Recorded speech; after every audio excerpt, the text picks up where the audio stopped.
Muy pocos pueden entender lo que significó ser prisionero en Auschwitz-Birkenau. En realidad, solo quienes estuvieron ahí. Incluso menos personas pueden comprender lo que significaba que lo forzaran a uno a asumir el puesto de prisionero funcionario dentro de un campo de concentración. Ser funcionario era encontrarse en una posición en la que, si se era valiente y astuto, era posible salvar algunas vidas. Al mismo tiempo, sin embargo, uno se sentía siempre impotente, incapaz de evitar el asesinato sin tregua de quienes lo rodeaban.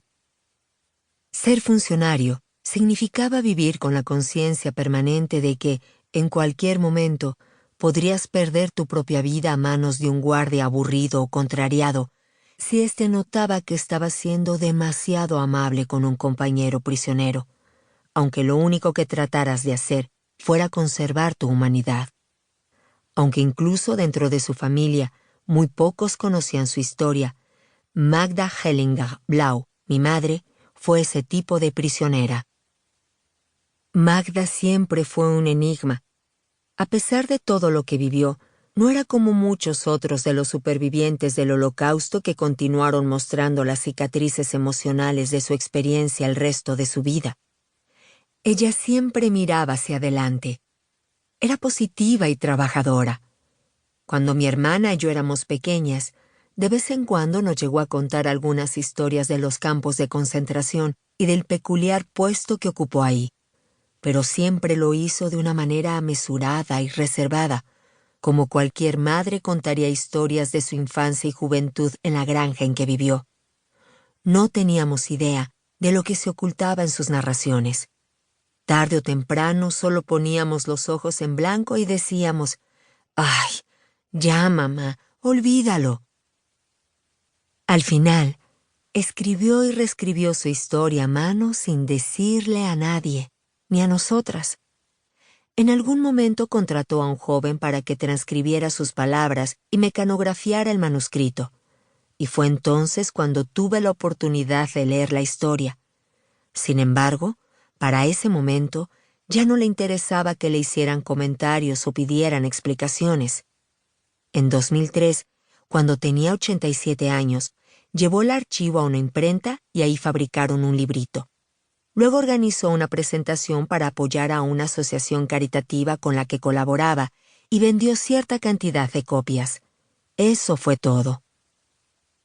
En los últimos años de su vida, no habló para nada de su historia ni sobre el tema del Holocausto. Así fue hasta que murió, poco antes de cumplir 90. A pesar de que todavía quedaba más por contar, estaba cansada del asunto y quería dejar atrás la pesadilla que significaba reunir sus recuerdos. Era como si el acto de escribirlos hubiera despejado su mente de las memorias y de cualquier resentimiento o trauma profundo. Volvió a ser la madre que conocíamos, la que solo pensaba en el futuro y tenía un propósito y planes. No fue sino hasta que falleció que empecé a apreciar la complejidad de su historia. A finales de los 80 y principios de los 90, proveyó testimonios en audio y video para el monumento conmemorativo del Holocausto Yad Vashem en Israel, el Museo Conmemorativo del Holocausto en Estados Unidos, el Centro Judío del Holocausto en Melbourne y algunos años después, la Fundación Shoah de Steven Spielberg. Pasaron horas entrevistándola para estos proyectos, pero a nosotros no nos mencionó nada.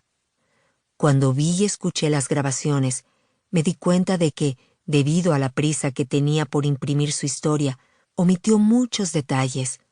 Magda también omitió una gran cantidad de fuentes primarias que amplificaban su relato, entre ellas los testimonios de las muchas mujeres cuyas vidas salvó manipulando con delicadeza a los nazis. A medida que ahondé en la historia, me fui percatando de que en su libro solo había contado un fragmento.